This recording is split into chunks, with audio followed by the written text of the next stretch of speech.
اگه فقط یه بار تنیس بازی کرده باشی اینو میدونی که مهمترین ضربه توی تنیس فورهنده.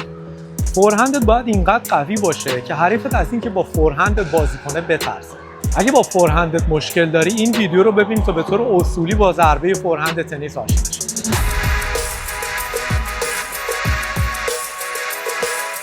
نکته اولی که برای درست فورهند زدن تو تنیس وجود داره اینه که با گریپ فورهند آشنا باشی. گریپ خودش ویدیو کامل احتیاج داره که جدا خواهم ساخت و آپلود میکنم. اینجا فقط اشاره میکنم که چجوری گریپ درست فورهند رو پیدا کنیم. دو راه ساده رو باهاتون معرفی میکنم.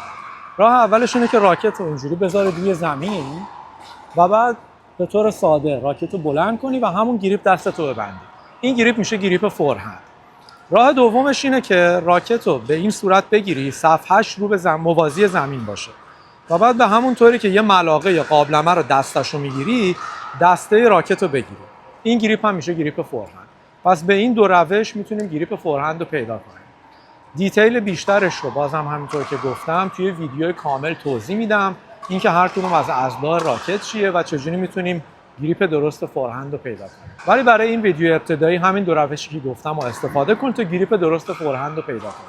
حالا بعد از اینکه گریپ درست فورهند رو پیدا کردی، پوزیشن آماده یا ردی توی تنیس هم باید باهاش آشنا باشی.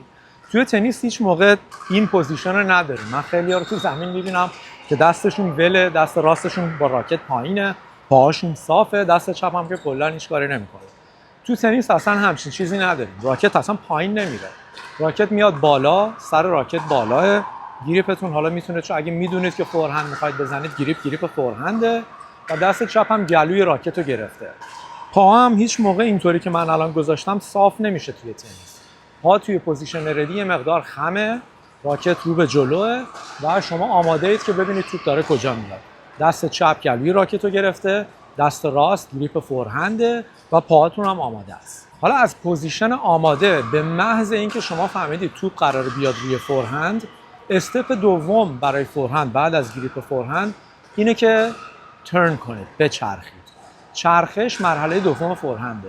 به محض اینکه شما فهمیدید توپ داره میاد روی فورهندت، یه چرخش میکنی، بدن میچرخه. به این میگن کویل. بدن میچرخه و شما آماده میشه برای اینکه توپ به سمت فورهندت بیاد. تو این مرحله هنوز دست کامل عقب نمیره. دست چپ از گلوی راکت جدا نمیشه. فقط بدن میچرخه و شما از ماسلای اوبلیکس سمت راست ابزتون، اطراف ابزتون بهش میگن اوبلیکس. با اوبلیکستون میچرخید و بدن کویل میکنه. تو این پوزیشن بدن یه حالت کشی داره که بعد که میخواید رها کنید انرژیتون آزاد میشه و مثل یک کش که انرژی پتانسیل توش ذخیره شده، توی بدن شما هم انرژی پتانسیل ذخیره میشه و موقع زدن فورهندتون اون موقع یه انرژی مضاعفی دارید که قدرت یا پاور توی فورهند از اونجا میاد. پس مرحله دوم شد از پوزیشن ردی. مرحله دوم ترن یا چرخش. بعد از اینکه چرخیدید، حالا توپ با یه سرعتی داره سمت شما میاد، میتونید تو این پوزیشن جابجا شید، برید به سمت توپ، ولی همونطوری گفتم دست کامل نمیبرید عقب، به خاطر اینکه موقع دویدنتون یه پوزیشن عجیبی به خودش میگیره.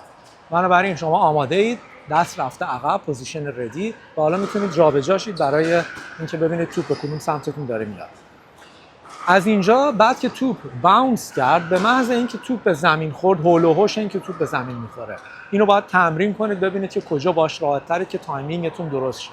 تقریبا زمانی که توپ به سمت شما توی زمین شما به زمین میخوره، اون موقع دست چپ از گلوی راکت جدا میشه. دست چپ از گلوی راکت جدا میشه، دست راست با راکت میره به عقب، بدن چرخیده و توی حالت کویل هستید. پس این شد مرحله دو، چرخش و رسیدن به حالت کویل. حالا از اینجا به بعد همینطوری که توپ داره به شما نزدیک میشه، شما باید تایمینگ تقریبا ملکه ذهنتون بشه. اینقدر باید اینو تمرین کنید توپ به سمتتون بیاد و شما ضربه بزنید که ملکه ذهنتون بشه که چه زمانی لازمه که دستو از گلوی راکت رها کنید، راکت رو بندازید و ادامه موشن فورهند رو انجام بدید. پس بعد از اینکه دست به اینجا رسید و بدن کویل کرد، مرحله بعدی بهش میگن آن کویل یا موشنی که برای فورهند زدنتون رسیدن به پوزیشن کانتکت باید بهش برسید. از این پوزیشن به بعد حالا صفحه راکت میفته پایین، دست شما میاد پایین و بدنتون همزمان آن کویل میکنه. از اینجا میاد پایین راکت، بدن آن کویل میکنه و این موشن هیپستون وقتی میاد جلو، خود به خود راکت میره عقب. ببین الان من دستم بالا بود، بعد آوردم پایین، هیپس هم که میاد جلو، ببین برای راکت چه اتفاقی میفته. یه حالت شلاقی آنکویل میکنه و میره بالا. این پاور فورهند از اینجا میاد، از این آنکویل کردنه و رها شدن دست میاد. اگه دستو صفر بگیری هیچ موقع نمیتونی به این برسی، باید دستو رها کنی. تو پوزیشن کویل شده، آنکویل که میخوای بکنی، دستو رها میکنی میره. پس مرحله اول شد گریپ فورهند ردی، بعد کویل ترن. وقتی که توپ به زمین برخورد کرد، دست چپ جدا میشه، صفحه راکت میفته. دست چپ هم نقشش اینه که به شما بالانس میده و به توپ اشاره میکنه، مثل بازیکنای والیبال که دیدید دستشون رو به سمت توپ میگیرن که بدونن توپ داره کجا میاد، بعد ضربه اسمششون رو میزنن. تو تنیس هم دست چپ همین نقش رو داره، دست چپ به توپ اشاره میکنه، بالانستون رو حفظ میکنه و باعث میشه که دقت ضربه بره بالا. پس دست چپ اینجا مونده، صفحه راکت میفته پایین، بدن آنکویل میکنه و راکت از توی یه حرکت پایین به بالا به کانتکت میرسه. الان توی کانتکت شما دقت کن، بدن من اون حالت انرژی پتانسیلش رها شده و صفحه راکت جلوی بدنه. یه مشکل دیگه که من خیلی میبینم توی بازیکن‌های آماتور در سطح کلاب بازی میکنن اینه که به خاطر اینکه مچشون عقب نیست، کانتکت پوینتشون میاد بغل. ببین الان من موقع کانتکت خودم مچم شکسته. مچ توی بعد از اینکه آنکویل میشی، مچ خود به خود میره عقب و موقع کانتکت این مچ باید عقب بمونه. اگه مچ صاف بشه، ببین راکت صفحش کجاست. من که اینجوری نمیتونم فورهند بزنم. برای اینکه فورهند بزنم باید صفحم رو به جلو باشه دیگه، و وقتی صفحم با مچ صاف رو به جلو باشه، کانتکت من میشه کنار بدنم، از بغل به این صورت میشه. من الان اومدم اینجا، دستو میندازم، آنکویل میکنم، اینجا میشه کانتکت من. کانتکت جلوی بدنه، صفحه راکت عمود به زمینه و از اینجا یه حرکت پایین به بالا دارم. این میفته یه حرکت پایین به بالا و اینجا میشه کانتکت. اگه مچ باز باشه چه اتفاقی میفته؟ اگه مچ باز باشه من کانتکتم میشه کنار بدن، نمیتونم جلوی بدن کانتکت داشته باشم با مچ باز، خاطر اینکه الان راکتم رو به اون ور میره و توپم میره توی اوت. بنابراین مچ موقع کانتکت باید رو به عقب باشه و کانتکت پوینت باید جلوی بدن باشه. کانتکت پوینت نمیتونه بغل بدن باشه، باید جلوی بدن باشه. و پس این شد تا 3 مرحله اول فورهند: پوزیشن ردی، کویل و ترن، بعد آن کویل و رسیدن به کانتکت پوینت، و مرحله آخر هم فالو ترو یا ادامه دادن ضربه تو فورهنده. خیلی از بازیکن‌های آماتور رو من می‌بینم که بعد از اینکه به کانتکت پوینت میرسن، راکت انگار رها میشه و دیگه ول میکنن. این اشتباهه. بعد از اینکه شما به کانتکت رسیدین، همچنان باید ریتم بدنتون رو حفظ کنید. ریتم بدن رو حفظ کن، فالو ترو رو ادامه بده و راکت با دست راست میاد بالای شولدر سمت چپ، شونه سمت چپ، دست چپ گلوی راکت رو دوباره میگیره. پس اگه به صورت آهسته بخوام نشونش بدم، چرخش، صفحه راکت میفته، دست چپ پوینت میکنه به سمت توپ، بعد آن کویل، کانتکت پوینت و فالو ترو ادامه راکت. این شد موشن فورهند.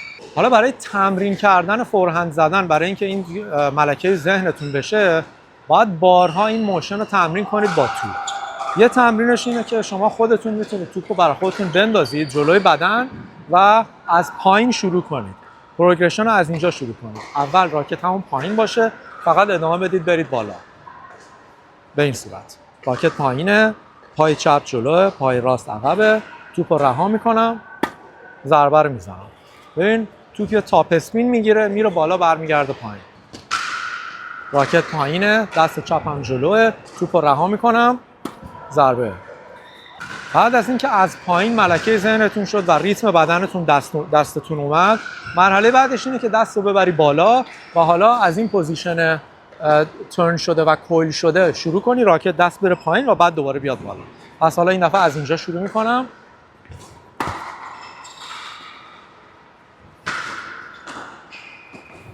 دست میفته، در ابتدا دست بالاه، دست میفته، آن کویل میکنم.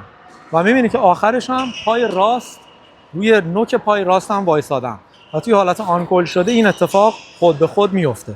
شما موومنتتون از هیپ شروع میشه، موومنت نباید از دست باشه. توی تنیس خیلی از ماسل‌های بدنتون درگیر میشه، فقط این نیست که دستت عقب جلو بشه، باید از هیپست شروع کنی و اینجا راکت خود به خود میره عقب، توی کانتکت پوینت جلوی بدن کانتکت اتفاق میفته و بعدم فالو ترو ادامه پیدا میکنه.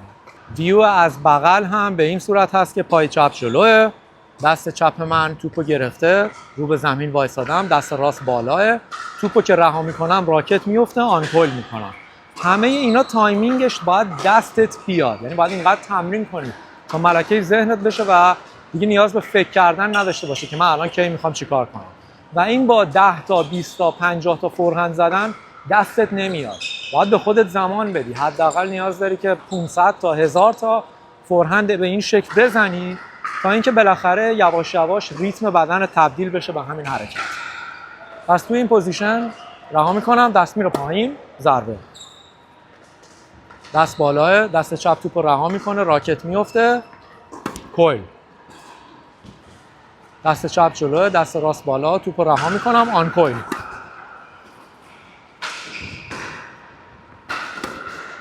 یه مسئله مهمه که تو فورهند باید بهش دقت کنی اینه که هدف توی فورهند اکثر مواقع اینه که توپ تاپ اسپین داشته باشه، یعنی توپ به سمت جلو بچرخه و برای اینکه این اتفاق بیفته شما باید راکت وقتی تماس پیدا میکنه با توپ از پایین به بالا یه جورایی براشش کنه. برای همین باید حتما راکت شما یه حرکت بالا پایین داشته باشه و علاوه بر اون حرکت عقب جلو هم داشته باشه. اگه فقط حرکت عقب جلو باشه اون موقع توپ شما فلت بدون اینکه هیچ چرخشی داشته باشه صاف مستقیم میره جلو، و اگه فقط بالا پایین داشته باشم که اصلا توپ جلو نمیره. ولی ترکیب حرکت بالا و پایین و حرکت عقب و جلو باعث میشه که موقع کانتکت توپ یه اسپین رو به جلو پیدا کنه، تاپ اسپین پیدا کنه. اما این چه کمکی بهت میکنه؟ نکته‌ای که تو این مسئله وجود داره اینه که وقتی توپ تاپ اسپین داره، اونایی که فیزیک هم علاقه دارن بهش میگن مگنس افکت. مگنس افکت رو گوگل کنید، ویدیوهای جالبی هم روش تو یوتیوب هست. تو یوتیوب بزنید مگنس افکت، ببینید که این چرخش توپ باعث چه چیزی میشه. توی تنیس اتفاقی که میفته وقتی تاپ اسپین هست باعث میشه که توپ شما بتونه ارتفاع بگیره ولی به خاطر اون تاپ اسپین برگرده پایین، سریعتر برگرده پایین. اگه توپت فلت باشه مستقیم میره جلو و بعد شانس این که توپ اوت بشه بیشتر میشه. ولی اگه توپ تاپ اسپین داشته باشه تو میتونی ارتفاع بیشتری به توپ بدی که نتو کلیر کنی ولی از طرفی توپ تو اوت هم نره. با ارتفاع بالا توپ میره بالا و بعد یهو برمیگرده پایین. برای همین بهتره که ضربه فورهندت تاپ اسپین داشته باشه. مثلا نادال جزو بازیکناییه که خیلی هیوی تاپ اسپین داره توپش، ولی دل پوترو مثلا کسی بود که فورهندش خیلی فلت بود و با قدرت و سرعت خیلی زیادی از تور رد میشد. یه تمرین دیگه ای که میتونی داشته باشی برای اینکه این براش کردن یا حرکت بالا به پایین رو عادت کنی بهش اینه که توپو اینجا بذاری و از اینجا اینو تمرین کنی. اینجا وقتی توپو بذاری یه حرکت بالا به پایین بزن، توپو بفرست بره اونور توپ و بعد اینجا میتونی همین رو هم روی تور تمرین کنی که از پایین تور بیای و بعد اینجا کانتکت براش کنی بری به بالا. این یه تمرینیه که کمک میکنه که این موشن پایین به بالا و براش کردن رو بهش عادت کنی. پس این شد ضربه فورهند توی تنیس. حالا برو همینو توی زمین 500 بار، 1000 بار، 2000 بار تمرین کن. یکم زیاد به نظر میاد ولی واقعا تنیس ورزشیه که نیاز به ساعت‌ها و ساعت‌ها تمرین داره و با تمرینه که بازی آدم پیشرفت می‌کنه. ساعت‌ها بعد اینو تمرین کنید تا اینکه ملکه ذهنت بشه و بعد دیگه بعداً توی بازی نیازی نیست بهش فکر کنی. ولی اولش بهت قول میدم که میری تو زمین اینو تمرین می‌کنی یا تایمینگت اشتباه میشه یا ضربه رو ممکنه اشتباه بزنی توپ بره تو در دیوار بره توی زمین قبل از توپ بخوره زمین، ولی فقط با تمرینه که درست خواهد شد. پس بارها اینو تمرین کن تا بازی پیشرفت کنه و ملکه ذهنت بشه. اگه از این ویدیو لذت بردی خواهش میکنم که این ویدیو رو لایک کن و ویدیوهای بعدی من رو هم فالو کن.